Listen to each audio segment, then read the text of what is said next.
Gentlemen, hey, congratulations for Reasonable Doubt. Thank you, Thanks, bro. Steve. Appreciate it. I feel like Jax needs a Venn diagram with all the relationships with everybody on this series. So let me start with Sean first. Sean, one of the things that we have to like about Braden is the fact that he, in his own way, he's like kind of conniving, you know, and you know, full of secrets. What do you enjoy about playing Braden, and how do you wash that off at the end of the day? I don't gig. Seriously, what I love about it is that you can't play this guy is conniving, or you can't play, you know, this guy has secrets. You just play a guy who's struggling to get by day to day, moment to moment, you know, and how does that manifest? And so when people are trying to protect themselves or hold on to what's theirs, they do things that they would never have expected that they would do. And I think that's what's fun about playing the role, is that I think even a lot of the time Braden surprises himself with what he's willing to do or capable of doing. Most excellent. Michael, let me go with you next. I have an ex-roommate who loves you and everything, and wishes that you're in a romantic role in every single thing. Tell us about playing Damon. I guess it's kind of romantic in its own way, or at least sexy. Okay. Yeah.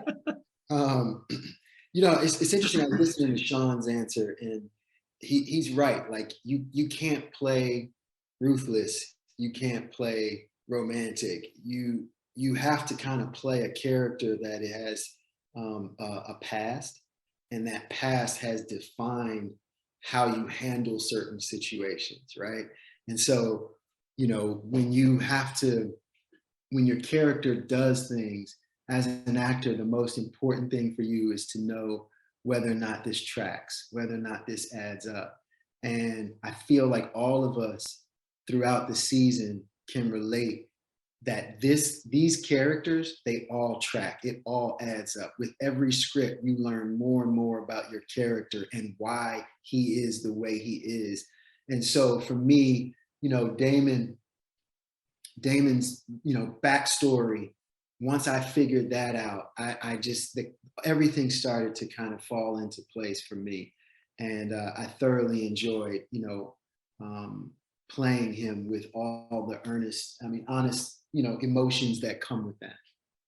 Most excellent. And McKinley, let me throw the last question to you, because I do have to admit that Lewis, being a video game developer, picking up kids, I mean, he's like a father of the year in its own way, but it's like a contentious relationship with Jax. Tell us about playing this character, and do you think Lewis should have left Jax a long time ago?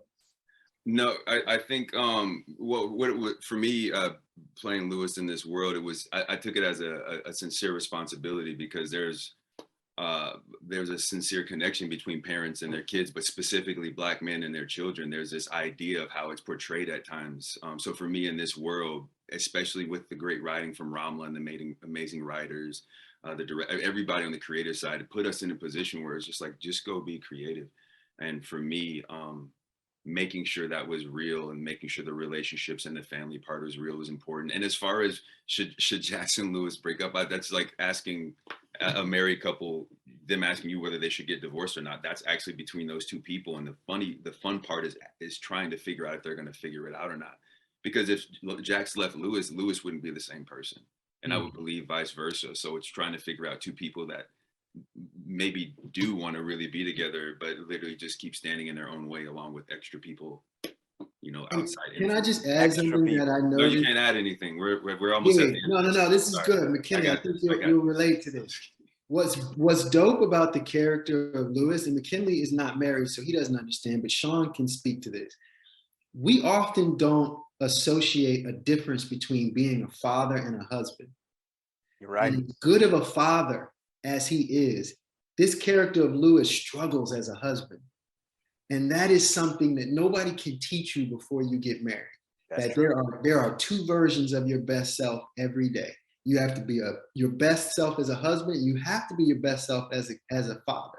And sometimes I think it's easier, especially in the case of Lewis, to be a better father because that comes more natural and you don't have to wrap your head around so much that you do when it comes to being a husband. And when it comes to the husband part with Jax, there's a different set of history there that requires communication, which ultimately in relationships is sometimes the thing that prevents progress or accelerates things the other direction. It's a great point. Nailed it. Yep. It's true. Well said. Thank you very much, gentlemen. Thank you. Thank you, Gig. Thanks.